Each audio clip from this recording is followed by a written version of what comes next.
Ready? Start. On behalf of the petitioner husband, it was urged that the judgment and order of the High Court suffered from various infirmities. It was submitted that, having found that Anisha had been well looked after during the period of petitioner's custody, the High Court unanimously chose not to interfere with the order of the Family Court directing custody of minor Anisha to be made over to the respondent wife.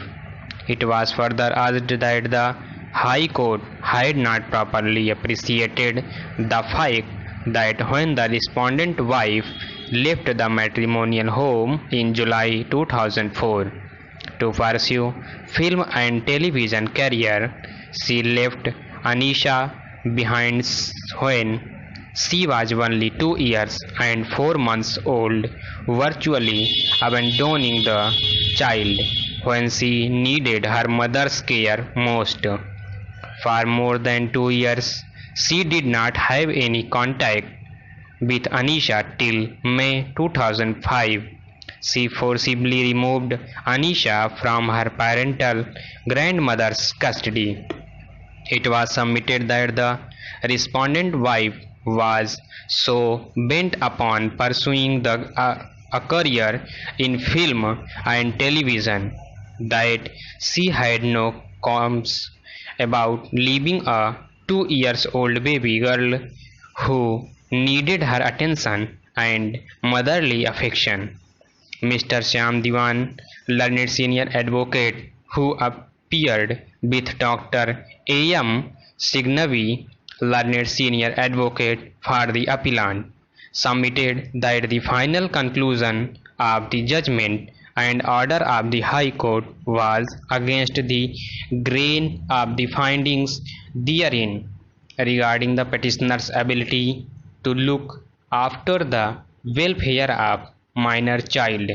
Mr. Shyam Diwan urged that both the parties were subjected to psychiatric evaluation on the directions of the High Court, and in all the reports submitted by Dr. Haridas, the respondent was diagnosed that rendered her unfit for having custody of the child. On a comparative assessment of both the parties, the report concluded that it would not be in the interest of the child to keep her in the custody of respondent mother, and that, on the contrary, the petitioner father was more fit and capable to undertake the upbringing of the child. Mr. Diwan submitted that even in the second report, it was stated that there was no evidence to revise the recommendations made in the earlier report.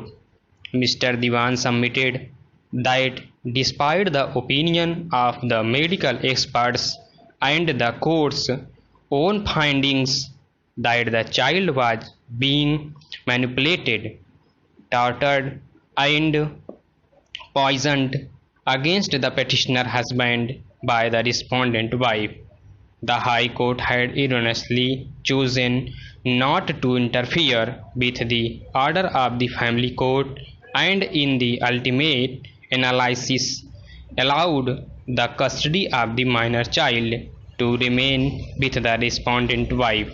It was also submitted that the attitude of the respondent wife to block all interaction between the petitioner and the child in order to alienate the child completely from the petitioner and to deprive her of the petitioner's love and affection as a father was also a factor which went against the respondent being given custody of the minor. Full stop.